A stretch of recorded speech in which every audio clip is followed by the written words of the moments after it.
Welcome to SK cooking. இன்றைக்கி நம்ம என்ன பார்க்க போகிறோம்னா சிக்கன் பிரியாணி தாங்க. எப்படி பண்ணலான்றது பார்க்கலாம் வாங்க. நான் இட்லி பானையில் தாங்க சிக்கன் பிரியாணி பண்ண போகிறேன். அதுக்கு 2 டேபிள் ஸ்பூன் நெய் விட்டுருக்கேன், 1 குழிக்கரண்டி ஆயில் விட்டுருக்கேங்க, பட்டை கிராம் மசாலா ஆட் பண்ணிக்கோங்க, ஒரு 5 பச்சை மிளகாய் ஆட் பண்ணியிருக்கேங்க, நல்லா வதக்கிக்கோங்க. ஒரு 6 பெரிய வெங்காயம் நீட்டு வாக்கத்தில் கட் பண்ணியிருக்கேன், அதையும் இதில் ஆட் பண்ணியிருக்கேன். நல்லா வெங்காயம் வதக்கிக்கோங்க.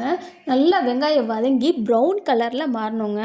அப்போ அந்த ஸ்டேஜில் தான் நீங்கள் ஒரு 5 டேபிள் ஸ்பூன் நான் இஞ்சி பூண்டு பேஸ்ட்டும் ஆட் பண்ணியிருக்கேங்க. இஞ்சி பூண்டு பேஸ்ட்டோட மசாலாவோட ஸ்மெல்லு போகிற வரைக்கும் நல்லா வதக்கிக்கோங்க. ஒரு 4 தக்காளி, பெரிய தக்காளி நீட்டு வாக்கத்தில் கட் பண்ணி வச்சுருக்கேன், அதையும் இதில் ஆட் பண்ணிக்கோங்க. நல்லா வதக்கிக்கோங்க. நல்லா வதங்கினதுக்கப்புறம் பார்த்திங்கன்னா வெங்காய தக்காளி நல்லா வதங்கி எண்ணெய் பிரிஞ்சு வந்திருக்கும். இந்த ஸ்டேஜில் நம்ம எடுத்து வச்சுருக்க சிக்கனை ஆட் பண்ணிக்கோங்க. ஆட் பண்ணி இப்போ பிரியாணிக்குள்ளே சால்ட்டையும் இதில் ஆட் பண்ணிக்கலாங்க. அதில் போட்டு நல்லா சிக்கனோடு நல்லா வதக்கிக்கோங்க.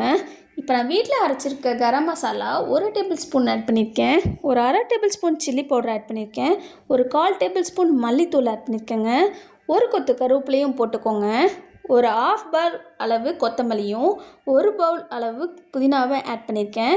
அதையும் இதில் நல்லா போட்டு நல்லா வதக்கிக்கோங்க. இன்றைக்கான விடுகதை என்னென்னு பார்த்தீங்கன்னா, திறந்த பெட்டியை மூட முடியாதுங்க. அது என்ன? இந்த விடுகதைக்கான விடை தெரிஞ்சதுன்னா கீழே கமெண்ட் பண்ணுங்கள்.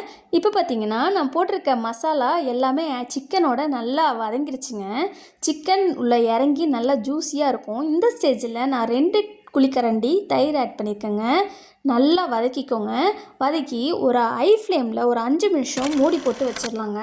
இப்போ சிக்கனில் தண்ணி விட்டு வந்திருக்கோம், ஆனால் சிக்கனில் நல்ல மசாலா இறங்கிக்கோங்க. இப்போ நான் தேவையான தண்ணி, 1 டம்ளர் அரிசி எடுத்திங்கன்னா 2 டம்ளர் அளவு தண்ணி ஆட் பண்ணிக்கோங்க. இப்போ நான் தண்ணி ஆட் பண்ணிட்டேங்க.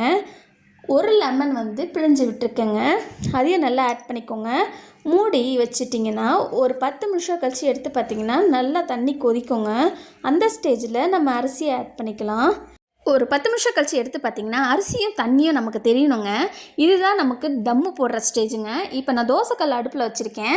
இந்த பிரியாணி பானையை தூக்கி வச்சு புதினா கொத்தமல்லி கொஞ்சம் ஆட் பண்ணி 1 டேபிள் ஸ்பூன் நெய் விட்டு மூடி வச்சுட்டு நான் இடிக்கிற கல் தம் போட்டதுக்கு மூடி வச்சு ஆவி போடாமல் இருக்கிறதுக்கு மேலே எடுத்து வச்சுருக்கேங்க. எடுத்து வச்சுட்டு ஒரு 20 நிமிஷம் ஸ்லோ ஃப்ளேம்லேயே வைங்க.